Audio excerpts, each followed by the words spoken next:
Kalian pasti pernah dengar nama si Pitung, kan? Mari kita telusuri kembali kisah pahlawan legendaris dari tanah Betawi ini.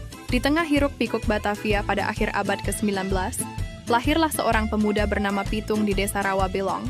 Ia bukan pemuda biasa. Selain dikenal saleh dan taat mengaji di bawah bimbingan Haji Naipin, Pitung juga diberkahi keahlian silat yang mumpuni. Hari-harinya diisi dengan ibadah dan latihan, membentuknya menjadi sosok yang disegani sekaligus dihormati. Kehidupannya berjalan selaras dengan masyarakat Betawi lainnya, yang sayangnya harus menelan pahitnya penindasan di bawah cengkraman pemerintah kolonial Belanda. Namun, ketenangan itu tidak bertahan lama.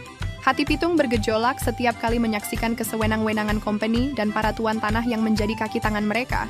Pajak yang mencekik dan perampasan hasil bumi rakyat miskin menjadi pemandangan sehari-hari yang menyayat hati. Ia tak bisa lagi yang hanya berdiam diri. Dengan bekal ilmu silat dan tekad membela kaum tertindas, Pitung memulai perlawanannya. Ia tidak mengangkat senjata secara terbuka, melainkan memilih jalannya sendiri. Pitung mulai merampok rumah-rumah orang kaya, para tuan tanah, dan saudagar licik yang menumpuk harta dari penderitaan rakyat. Hasil rampokannya tidak pernah ia nikmati sendiri, melainkan dibagikan kepada fakir miskin dan warga yang membutuhkan. Aksinya ini dengan cepat menyebar dari mulut ke mulut. Bagi rakyat jelata, si Pitung adalah Robin Hood dari Betawi, pahlawan yang datang membawa harapan di tengah kegelapan. Namun bagi kompeni, ia adalah duri dalam daging. Scout Van Hine, kepala polisi pemerintah kolonial, menjadikan penangkapan Pitung sebagai prioritas utama.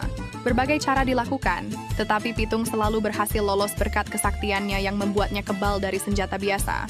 Sayangnya, pengkhianatan datang dari orang terdekat. Lokasi persembunyian Pitung akhirnya bocor ke telinga kompeni. Dalam sebuah penyergapan besar-besaran, Pitung terkepung. Meski peluru biasa tak mampu menembus kulitnya, Scout Van Hine telah mempersiapkan senjata pamungkas, peluru yang terbuat dari emas. Tembakan peluru emas itu pun mengakhiri perlawanan sang jagoan dari Rawabelong. Si Pitung memang telah gugur, tetapi namanya tidak pernah mati. Ia wafat sebagai pahlawan yang rela mengorbankan nyawa demi membela kaumnya dari penindasan dan ketidakadilan.